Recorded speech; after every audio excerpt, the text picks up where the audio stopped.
Видеоны баштардан мурда барыңыздардан суранып кетебиз. Подписаться басышын басып, биздин каналга жазылып коюңуздар.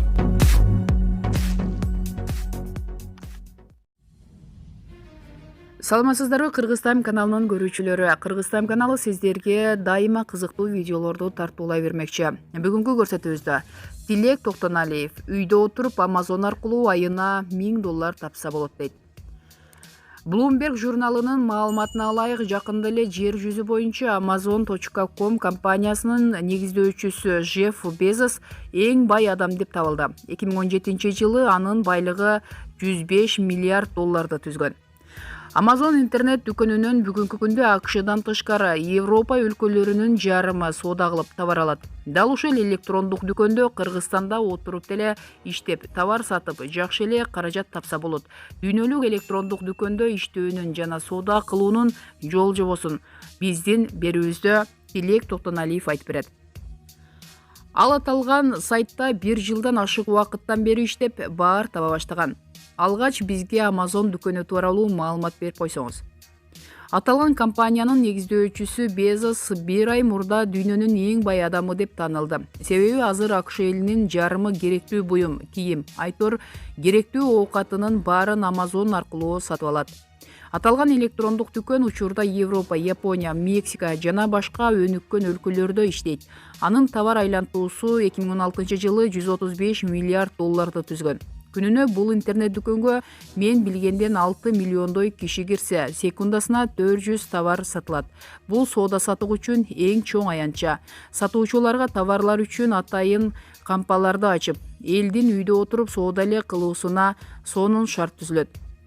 Мындай мүмкүнчүлүктү биз да колдон чыгарбай пайдаланып калышыбыз керек. Сиз бул жакта кандайча иштеп калдыңыз? Негизи электрондук соода сатыкка көптөн бери кызыгам. Интернет дүкөндөрүн карап, анализдеп жүрүп, Amazon компаниясы тууралуу жакшы пикирлерди окуп калдым. Ал жакты жарым жылдай анализдеп, анан өз ишимди баштадым. Мени бул жерде өз мекениңде үйдө отуруп эле соода кылуу мүмкүнчүлүгү кызыктырды.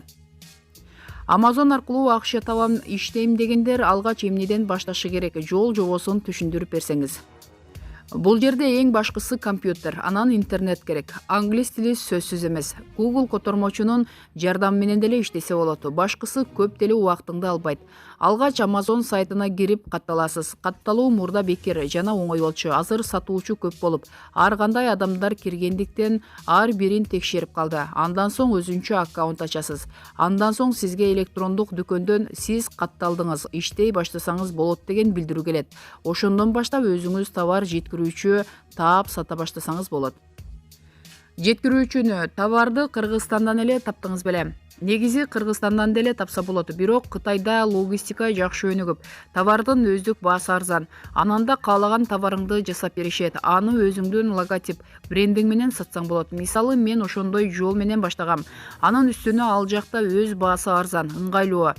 Жеткирүүчү көп. Мисалы, Кытайда Alibaba.com деген сайт бар. Аны Кытайдагы жеткирүүчүлөрдүн эң чоң электрондук каталогу десек да болот. Alibaba бизге товарды алгандан баштап жеткирүүгө чейин жакшы мүмкүнчүлүк түзүп берген. Төлөмдөрдү да көзөмөлдөп турат. Кокус жеткирүүчү бизди алдап кете турган болсо, Alibaba аркылуу акчабызды кайтарып ала алабыз. Ал жактан товарды түз эле АКШга жөнөтөт турбайсыздарбы анда? Ооба, ал жактан алган товар дароо эле АКШга кетет.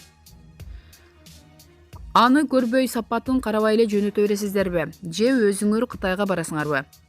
Кытайга барбай эле интернет аркылуу алгач ошол товар өндүргөн фабриканы атайын Кытайдын инспекция фирмалары менен сүйлөшүп текшертебиз. Алар өндүрүлгөн товар жакшы экен, ишенсе болот деп уруксат бергенде гана аларга буйртма беребиз. Даяр болгон соң алгачкы партиясын өзүбүзгө алдырып, сапатын дагы бир жолу карап көрүп, аны жакшылап сүрөткө тартып, анан аккаунтка өзүнчө баракча ачып жүктөйбүз. Сүрөт да жөнөкөй сүрөт эмес, сапаттуу тартылган болушу керек. Amazon товарыңды өткөрүү үчүн аккаунтка 9 сүрөт коюуга уруксат берген. Мисалы, сумка сата турган болсоң, аны атайын студияга алып барып, тарттырып, анан бир модельге карматып тарттырып, айтор кардарды кызыктырыш керек. Андан соң товарыңдын алдына сүрөткө баяндама жазылат. Алда товар өтүп кетиши үчүн кызыктуу болушу зарыл. Аны биз англисче шумдук кооз жаза албагандыктан атайын жарнама жазган копирайтерлерге жаздырабыз. Товар Amazon сайтынын кампасына түшкөндөн кийин да текшерилеби? Amazon жалаң сапаттуу товарларды сатат. Кардарлар да аны билет. Бирок жөнөтүлгөн товарды компания өзүнчө текшербейт. Эгер сапаты начар болсо, кардарлар арызданып алат. Бул сенин аккаунтуңа кедергисин тийгизип, ал тургай жабылып калышы мүмкүн. Андыктан ар бир товар менен кылдат иштейбиз. Сиз кандай товарларды сатасыз? Үй тиричилигине, пикникке чыкканда жана спортко керектүү товарларды сатам. Негизи эле соодакыларда тез эле жарабай, жыртылып же ирип-чирип кетпегендей, алыска жеткиче эч нерсе болбогондой товарды тандаш керек. Күнүнө канчасын сатасыз? Бул жерде соода товарга жараша болот. Эгер ал керектүү, өтүмдүү болсо жакшы эле кетет. Башында күнүнө 10го чукул буюм өтсө, азыр 30-50гө чейин саталам. Башкача айтканда, күнүнө 20дай товар жөн эле өтөт. Бирок бул Amazon үчүн аз. Баалары кандай? Бир айда сыр болбосо канча киреше табасыз? Товарга жараша, мисалы үй тиричилигине керектүү бычактардын тобу $30 сатылат. Аны Кытайда $2 алабыз. Бирок ортодо жеткирүүчүгө интернет дүкөндүн комиссиясына чыгымдалат.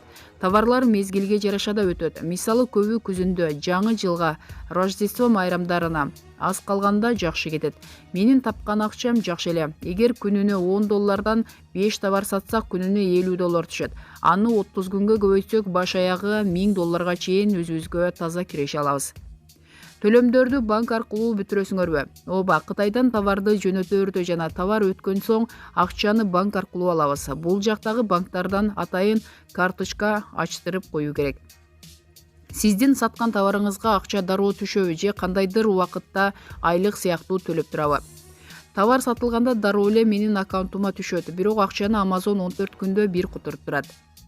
Бул сиздин негизги жумушуңузбу же кошумча акча табуу булагыбы? Негизи мен туризм тармагында иштечүмүн.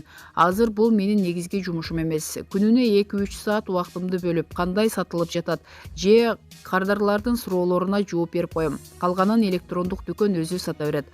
Андан тышкары башка жумуштар менен алектенем. Мындай ишкерликти башташ үчүн канча акча керек? Amazon сайтында соода кылуунун dropship, онлайн арбитраж жана Private Label деген 3 түрдүү ыкмасы бар. Эгер акчаң аз болсо, мисалы $500 болсо, dropship деген ыкма менен баштасаң болот. Ал эми онлайн арбитраж жана Private Label деген ыкмаларды менен башташ үчүн $1000 чейин баштапкы акчаң болгону жакшы. Булар бири-биринен эмнеси менен айырмаланат? Private Label дегени бул өзүңдүн брендиң менен сатуу дегенди түшүндүрсө, dropship ыкмасында соодагер ортомчу сыяктуу ролду ойнойт. Башка сайттан алып, кайра Amazon сайтынан сатат. Кыргызстандан чыккан товарларды сатып көрүүнү ойлонгон эмес белеңиз. Негизи сатса болот, бирок аларды алгач анализдеп көрүш керек. Менин билишимче, өтүмү аз болот. Чыгымды жаппай, киреше аз болуп калышы ыктымал.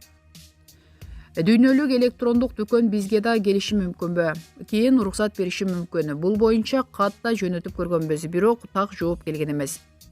Кыргызстанда бул сайтта иштеп соода кылгандар көп элеби? Мен билгенден 100дөн ашык адам иштейт. Ал жакта иштегендердин коому Бишкекте эми түзүлө баштады.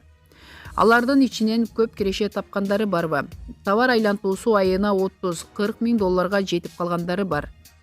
Жогорудагы маалыматтар Sputnik KG сайтынан алынды. Эгерде бул видео сизге жаккан болсо, лайкты басып, өз ой пикириңизди комментарийге калтыра кетиңиз.